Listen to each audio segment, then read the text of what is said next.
The Caprice PPV is a muscle car that everybody would probably want if they knew about it, but they don't. There's only a few things drawing this car down, and other than that, it is an all-around bang for your buck. You can find these from $5,000 to $10,000 in decent shape, and it's hard to find a 6-liter V8 sedan anymore for that price range. And right off the bat, I see a plus and minus to this car. The plus is that if you buy this straight from auction and the car is being auctioned by a police department, you'll know that the maintenance has been done up to a certain point.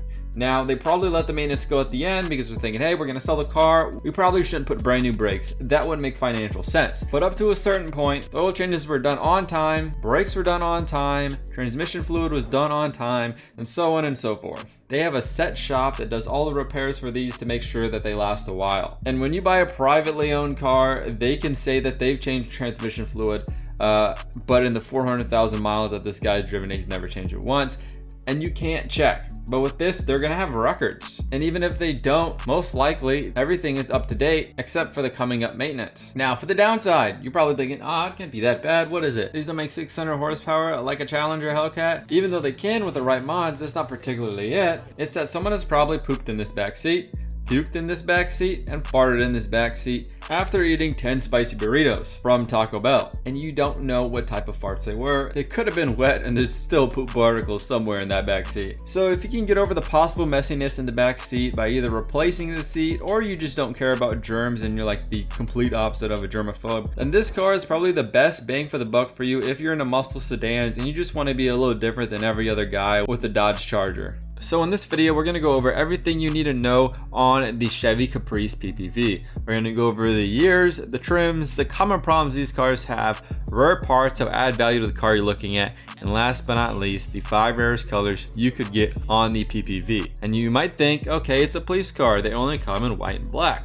Well, there's actually some really cool colors that they came in for the detectives. So stick around and let's get into it. So the Caprice PPV was around from 2011 to 2017. And although they did not change a whole lot during the 7 years that they are out, functionality wise, they did change a lot in the interior.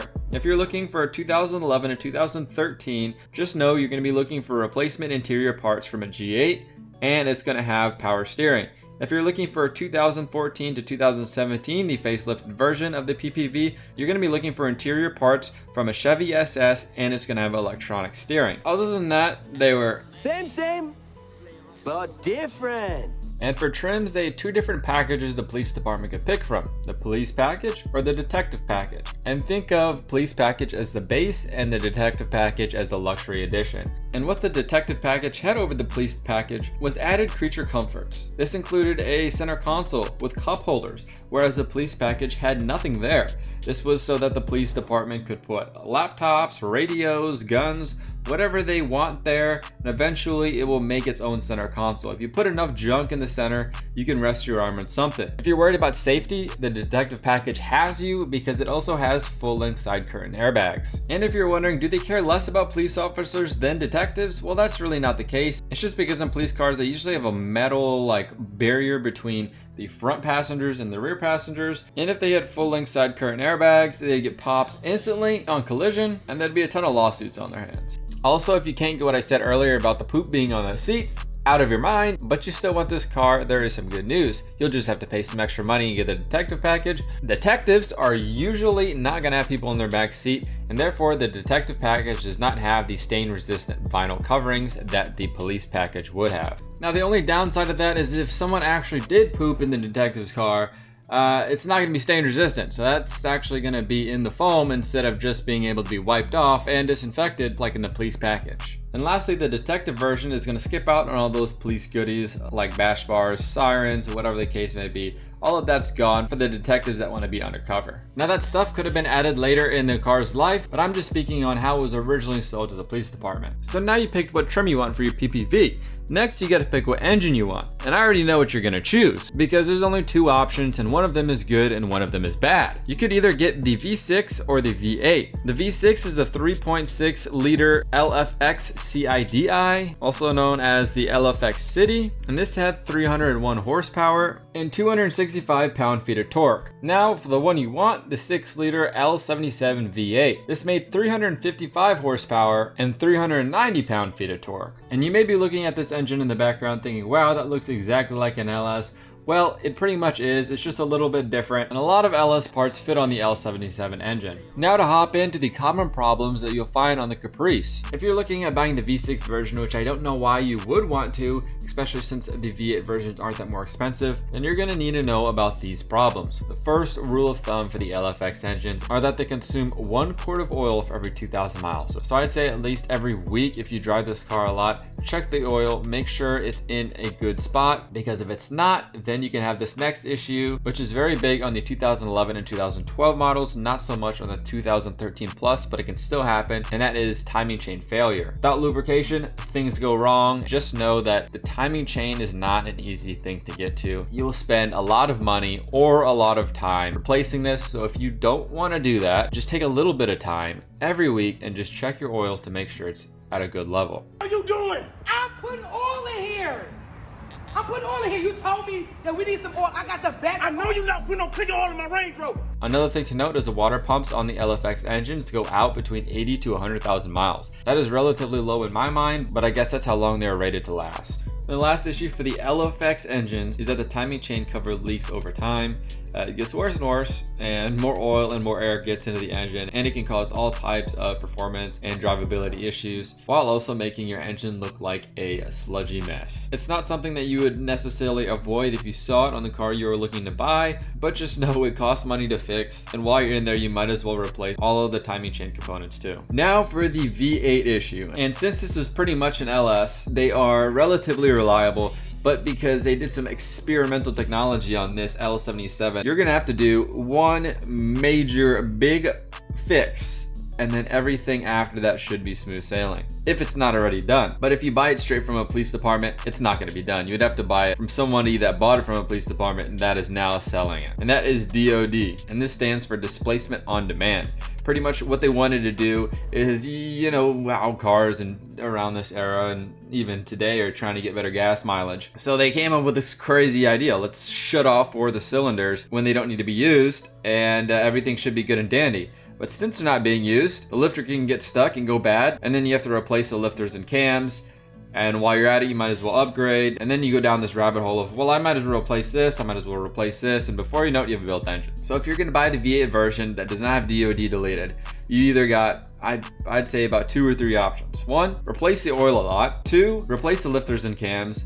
Or 3, get the DOD tuned out. Some people say replacing the oil or getting the DOD tuned out does not work, but some people says it does. So you might as well try that first, because it's a lot cheaper than opening the engine up and replacing the lifters and cams. Now this next issue is not bad on the car, it's just bad because it's a police only car. First of all, finding any body or interior parts is going to be a pain in the ass. Headlights, fenders, quarter panels, all of that. Since this was only sold as a police vehicle, there's not too many of them around, and finding replacement parts are super expensive. I saw, I think, a pair of headlights going for like $600, and they weren't special. They weren't like HID. They weren't like retrofitted with anything. They were just normal headlights, and they were $600. Also, interior parts. These things are going to be missing parts because it's a police car. They might be missing the back seats. They might have that hard plastic back seat, or they might have removed that, and you might just have nothing in the backseat. You might have no headliner. You might have drilled holes everywhere. And finding replacement parts without drilled holes is a big pain in the ass. So anything that you cannot find on a G8 or an SS that is specific to the PPV is going to be expensive and hard to find. But I watched a video on YouTube of a guy paying $1,400 to replace his front windshield.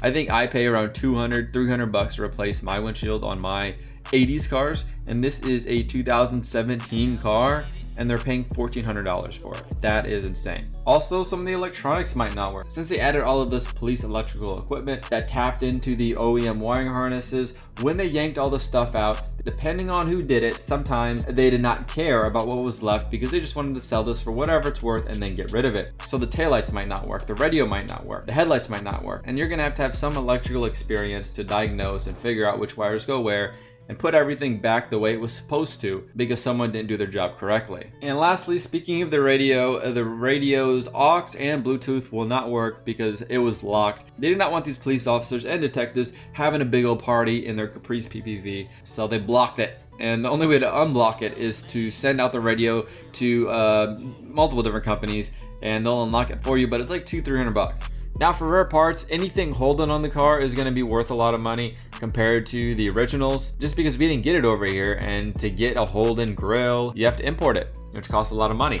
Also, headliners, back seats, a complete car is pretty rare without any drilled holes in it. And last but not least, one of the things for the Caprice PPV that increases the price is a colored car. So if you find a blue one, you find a red one, those can be double the price of a white one. And you might be asking, what are the colors called? I want to research them. I want to look into a red or blue police car. Well, I'm about to let you know the 5 rarest colors you could get on the Caprice PPV. Some of them, they only made like 50, so it's going to be pretty hard to find one of these rare colors, but it's definitely cool to own a red police car. So the 5th spot on this list goes to Hugo Blue, and they only made 236 throughout the whole entire run of this car. So it's extremely rare. And it's a color that's almost in between green and blue. I feel like this is a color you'd get to be not seen as a police car, but also at the same time, you don't stand out a bunch. Except for those wheels just give it away. So the 4th spot on this list goes to Karma Metallic, and they only made 115 of these. This is more blue than Hugo Blue, and this color doesn't even have blue in the name. It's a really nice shade of dark blue. It's another one of those colors that doesn't stand out too much, but makes you think it's not a police car. Now we're getting into the double digits. For the 3rd place on this list, we have Myridge Glow Metallic, and this is a pretty bland color. I would rather have the 4th or 5th spot on this list in this color any day. This is like the typical grandma Camry shade of gray/gold. But hey, it does a good job. If I saw this in traffic, I wouldn't second guess this any day. For the 2nd place on this list, we have Mystic Green Metallic. And I know I'm not showing you a Caprice PPV, I'm showing you a Chevy SS, which is the same car, but looks a little bit different. And that was sold to the public. But the reason why I'm showing you this is because I could not find a video of the Caprice PPV in this color, and I just have to show you a video of it because it looks so good in the light. This color definitely stands out because it's gray in the shade, but as soon as the light hits it, you see that green pearl, and it looks absolutely beautiful. This is definitely one of the colors that I would get just because of how different and how unique it is. You even see this on some BMWs and some higher end cars, so it's a pretty cool color. And the first rarest color you could get for Caprice PPV, probably for good reason, is Red Hot, and they only made 49 of these. And you're probably wondering why I said for good reason,